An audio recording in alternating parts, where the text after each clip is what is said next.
Hello students, today we are going to see new topic of the chapter number 10 electrostatics. What are electric lines of force? आता बघा, जसं bulb मधून प्रकाश बाहेर जातो तसा charge मधून एक शक्ती, हा चार्ज आहे याच्यामधून एक शक्ती जात असते, अदृश्य दिसत नाही. हा, अशी शक्ती जात असते त्या चार्ज मधून, त्या चार्ज मधून अशी शक्ती जात असते. आणि यांना एक मानलेली गोष्ट आहे, कारण हा इलेक्ट्रिक फील्ड हा जो कन्सेप्ट आहे तो पुढे पुढे समजण्यासाठी या इलेक्ट्रिक लाईन्सचा आधार घ्यावा लागतो. म्हणजे अशा यांना मानलेलं आहे सायंटिस्ट लोकांनी की यांना इलेक्ट्रिक लाईन्स म्हणावे. काय म्हणावे? इलेक्ट्रिक लाईन्स म्हणावे. तर असं जर मानलं, कन्व्हेन्शन आहे हा, तर पुढे तुम्हाला समजायला जास्त त्रास होणार नाही पुढच्या चॅप्टरच्या पुढे. हा एक कन्व्हेन्शन आहे. जसं आपण रोडवर चालताना इंडियाने एक कन्व्हेन्शन पाडलेलं आहे. काय? कीप लेफ्ट म्हणजे काय? डाव्या बाजूने चला. येणारा डाव्या बाजूने म्हणजे तिकडे येईल, जाणारा डाव्या बाजूने इकडून जाईल, कोणाचंच टक्कर होणार नाही. हा जो कन्व्हेन्शन पाडलाय, काहीतरी फायद्यासाठी गोष्ट पाडलेली मानवाने, तसं चार्ज पासून ह्या लाईन्स जातात असं मानून घ्या. इमॅजिनरी आहे, काल्पनिक आहे. ह्या लाईन्स खरोखरी असतील की नसतील, हा, पण काहीतरी एक शक्ती जात असावी असा एक कन्सेप्ट आहे. आणि त्यालाच आपण इलेक्ट्रिक लाईन्स ऑफ फोर्स म्हणतो. याला काय म्हणतो? या लाईन्सला इलेक्ट्रिक लाईन्स ऑफ फोर्स. आता फोर्स का नाव दिलं असावं की यांच्या रस्त्यात जर दुसरा चार्ज आला आणि हा पॉझिटिव्ह आहे, तो पण पॉझिटिव्ह आहे, तर त्याला ते ढकलून देतील, म्हणजे त्यांच्यामध्ये फोर्स आहे. म्हणून त्याला इलेक्ट्रिक लाईन्स ऑफ फोर्स असे म्हणतात, असं नाव पडले. आता इलेक्ट्रिक लाईन्स ऑफ फोर्सची डेफिनेशन काय आहे? या तीन प्रकारच्या डेफिनेशन समजण्यासाठी. तर बघा, the path along which the unit positive charge moves. the path म्हणजे काय? रस्ता. रस्ता असा की along which, की ज्या रस्त्यावरती unit positive, the unit positive charge moves. रस्ता असा की ज्या रस्त्यावर युनिट पॉझिटिव्ह म्हणजे 1 कुलमचा प्लस चार्ज हा जात असतो, त्या लाईन्सला म्हणायचं, जो रस्ता आहे त्या रस्त्यालाच म्हणायचं लाईन्स ऑफ फोर्स. एकदम सोपी डेफिनेशन बघा. The path along which the unit positive charge traveling or moving is called lines of force. समजलं? दुसरी डेफिनेशन ही सगळ्यात सोपी. an electric lines of force is an imaginary curve. हा कर्व पण म्हणू शकतो याला आपण. या कर्व पण असतात. हा, या कर्व म्हणजे अशा समजतो ना, कर्वच्या वक्र अशा वाकड्या तिकड्या नाही. हा, कर्व म्हणजे असं. तर कारण लाईनचे दोन प्रकार आहेत, स्ट्रेट लाईन आणि कर्व लाईन. बरोबर? स्ट्रेट म्हणजे सरळ रेषा आणि वक्र रेषा. तर an electric lines of force is an imaginary curve. हे काल्पनिक कर्व आहे. ब्लॅक कलर लाईन बघा, हा electric lines of force. Imaginary म्हणजे काल्पनिक, मानलेली गोष्ट, मनातल्या मनात ठरवलेली गोष्ट. तर हा काल्पनिक कर्व आहे. Drawn in such a way that, त्याला असा ड्रॉ केलेला आहे, हा, in such a way that, की जेणेकरून the tangent at any given point, त्या कर्वला टँजंट म्हणजे स्पर्शिका जर काढली कुठं पण, त्या कर्वला कुठं पण, इथं पण काढू शकतात, इथं पण काढू शकतात.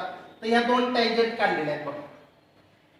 हा, the tangent drawn to electric lines of force gives the direction of electric field at that point.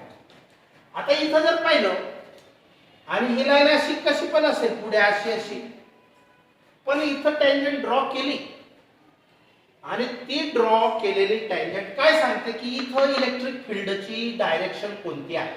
इथं ही डायरेक्शन आहे. परत इथं ड्रॉ केली टँजंट असं, तर काय सांगेल? हा टँजंट स्पर्शिका, ही स्पर्शिका काय सांगते की इलेक्ट्रिक फील्ड या ठिकाणी, सी या ठिकाणी, या डायरेक्शन आहे. इथं आल्यावर ह्या डायरेक्शनला आहे. म्हणजे इलेक्ट्रिक फील्ड कसं कसं आहे हे चेक करण्यासाठी टेंजंट ड्रॉ करू शकतो या कर्वला, म्हणजे या lines of force, electric lines of force. समजलं? an electric line of force is an imaginary curve. हा एक काल्पनिक कर्व आहे, वक्ररेषा आहे.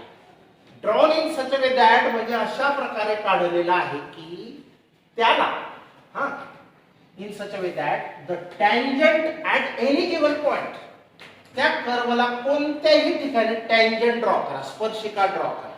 तर ॲट एनी गिवन पॉइंट म्हणजे आपला ठरलेला पॉइंट कुठेतरी on this curve gives the direction of electric field. तर तो टँजंट जो आहे तो टँजंट काय सांगतो, इलेक्ट्रिक फील्ड कोणत्या दिशेला वाहत आहे, जात आहे हे सांगतं ॲट दॅट पॉइंट, त्याच पॉइंटला.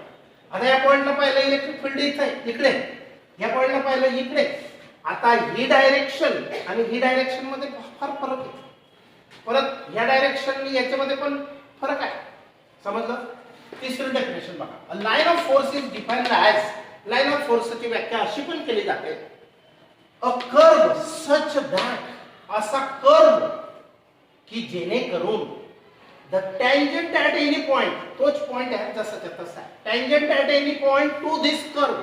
जर आपण ह्या कर्वला टँजंट ड्रॉ केली, स्पर्शिका ड्रॉ केली टू दिस कर्व, तर ती टँजंट काय सांगते, गिव्स म्हणजे सांगते, देते आपल्याला माहिती the direction of electric field. कुठं? ज्या पॉइंटला तुम्ही टँजंट ड्रॉ केली तिथलं इलेक्ट्रिक फील्डची दिशा सांगते. The tangent drawn to the line of force at any point on this curve gives the direction of electric field. पुढचा point, the density of field lines. आता बघा इथं डेन्सिटी कमी आहे, इथं डेन्सिटी जास्त आहे. डेन्सिटी म्हणजे क्राउड, घनता. The density of electric field lines indicates, density वरून ते फील्ड किती स्ट्रॉंग आहे, किती वीक आहे. आता हे दोन ठिकाण आहेत ए आणि बी. बी पॉइंटला डेन्सिटी जास्त आहे म्हणजे इलेक्ट्रिक फील्ड इथं स्ट्रॉंग आहे आणि इथं वीक आहे त्याच्यापेक्षा. The density of field lines indicates, दर्शविते काय, द स्ट्रेंथ, स्ट्रेंथ म्हणजे शक्ती ऑफ इलेक्ट्रिक फील्ड. कोणाची शक्ती? इलेक्ट्रिक फील्डची. आता इलेक्ट्रिक फील्ड कसं निर्माण करतात, हा एक चार्ज घेतात, दोन प्लेट्स घेतात, एक पॉझिटिव्ह आणि निगेटिव्ह. तर पॉझिटिव्ह कडून ह्या लाईन्स निगेटिव्ह कडे जातात. लक्षात ठेवा.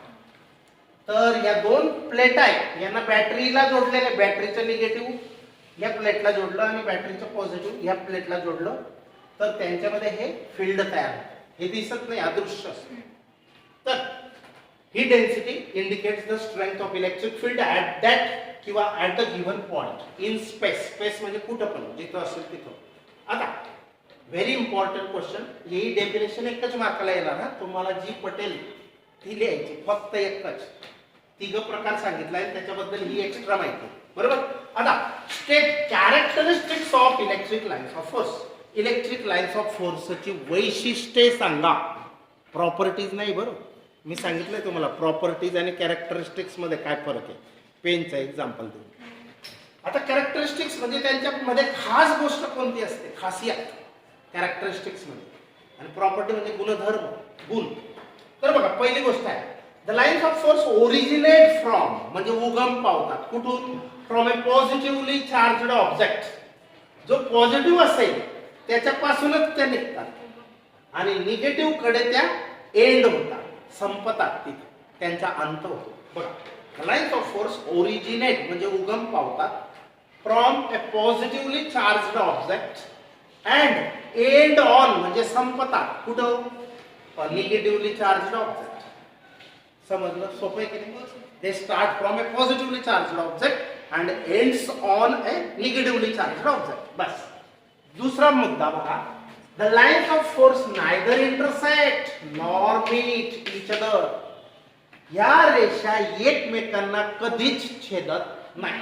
इंटरसेक्ट म्हणजे छेदून जात किंवा भेटत पण नाही. अशा चालल्या तर अशा कधी भेटणार नाही. जशा रेल्वेच्या पटऱ्या आहेत त्यांच्यामधलं डिस्टन्स फिक्स असतं, कधीच त्या अशा भेटत नाही. समजलं? मग two lines the lines of force neither intersect, त्या कधीच एकमेकांना क्रॉस करत नाही. हा, नॉर मीट इच अदर, एकमेकांना भेटत पण नाहीत अशा कुठंतरी. ॲज, कारण, हा ॲज म्हणजे बिकॉज असतं. हा ॲज कारण की इट विल मीन दॅट. मग याचा अर्थ असा होतो की electric field has two direction at a single point. जर त्या क्रॉस होत असतील असा जर अर्थ घेतला तर इलेक्ट्रिक फील्डला दोन दिशा आहेत, मग एक इकडे आणि एक इकडे. आणि असं काही नसतो, इलेक्ट्रिक फील्डला एकच डायरेक्शन असते. समजलं याचा अर्थ? दोन लाईन्स कधीही एकमेकांना छेदत नाहीत किंवा भेटत नाहीत. नाहीतर असं होईल की जर छेदल्या असत्या तर दोन दिशेला इलेक्ट्रिक फील्ड जात असेल असं मानावं लागेल, पण ते चुकीचं आहे. असं नसतं. इलेक्ट्रिक फील्डची दिशा ही एकच असते, कोणती पण असो, पण एकच असते. समजलं याचा अर्थ? दुसरा, the lines of force leave म्हणजे सोडूनच जाणं. आता बघा, इथून ही लाईन सोडून गेलेली आहे, गेली. हा, इथून ही लाईन सोडून गेली. लिव्ह म्हणजे सोडून जाणं. हा, the lines of force leave or terminate करणे म्हणजे एखाद्याला नोकरीवरून काढणे, टर्मिनेशन. ऐकलं ना शब्द टर्मिनेशन म्हणजे त्या एंड होणे. लिव्ह म्हणजे निघणे आणि टर्मिनेट म्हणजे संपणे. ऑन ए कंडक्टर नॉर्मल, ते कोणत्याही कंडक्टरवर. हा समजा एक कंडक्टर आहे, हा एक कंडक्टर आहे, तर लिव्हिंग, तर लिव्हिंग ही अशीच असते आणि एंड पण असाच असतो. कसा? परपेंडिक्युलर. नॉर्मलीचा अर्थ काय होतो? परपेंडिक्युलर. हा, नॉर्मली मीन्स परपेंडिक्युलर. समजलं का अर्थ? Lines of force leave or terminate, निघतात किंवा संपतात तिथं त्या परपेंडिक्युलर असतात. निघण्याच्या ठिकाणी पण आणि एंड होण्याच्या ठिकाणी. कोणाला? कंडक्टरला परपेंडिक्युलर असतात. आता बघा, इथून निघताना, आता समजा हा ऑब्जेक्ट आहे, इथून निघताना असेच निघतील की इथं हा अँगल 90 चा असेल. इथून निघताना त्या अशाच निघतील, याला परपेंडिक्युलर ती लाईन असेल. असं याच्या समजलं? आता the lines of force do not pass through conductor. Conductor म्हणजे वाहक, गुड मेटल्स, गुड कंडक्टर. तर do not pass through conductor. Line of force कंडक्टरच्या आरपार जात नाही, क्रॉस करून. हा, लक्षात ठेवा.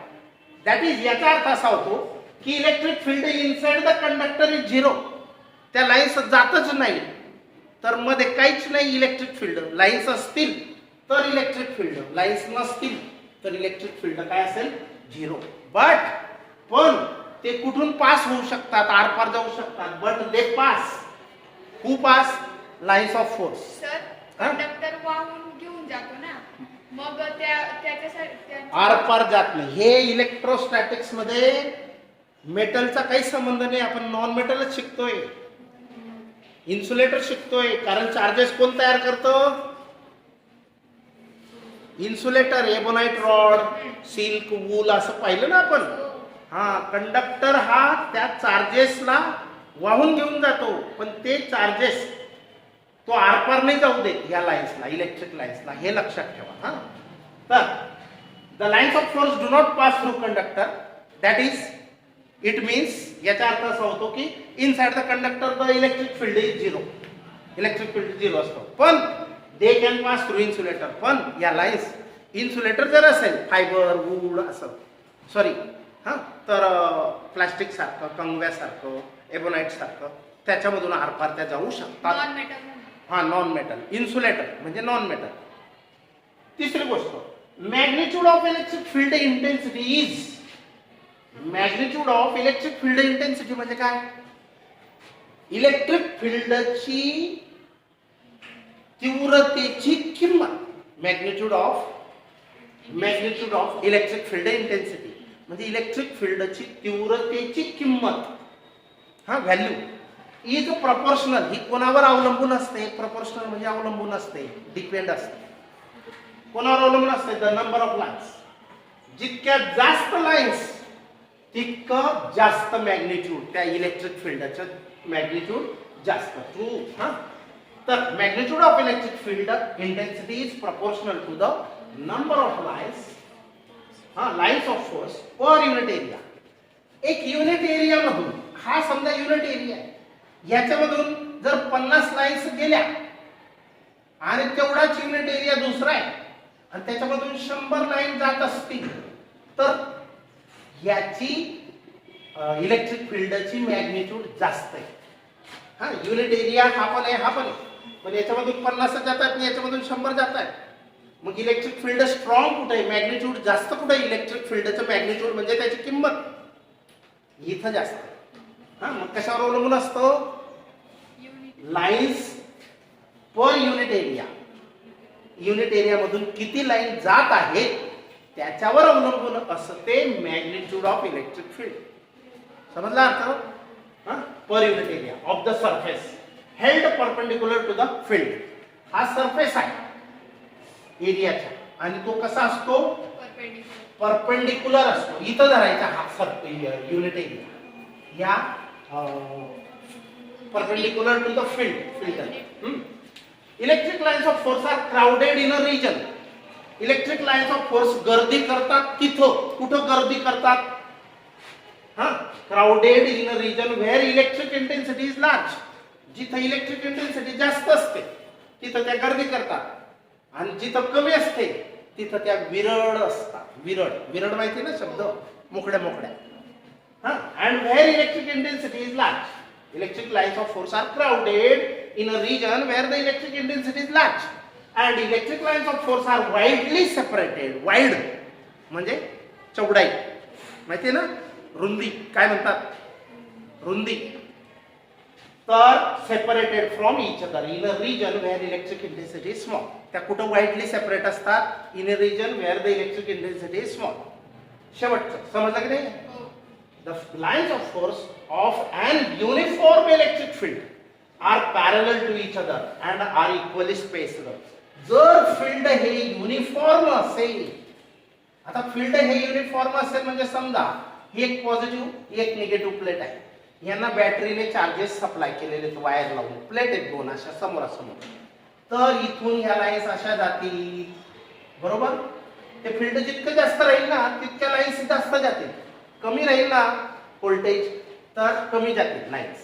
मग या लाईन्स ज्या जातात या पॅरललच असतात आणि इक्वली स्पेस्ड म्हणजे यांच्यामधलं अंतर कुठं पण आणलं ते सारखं असतं. Equally spaced. स्टॉप.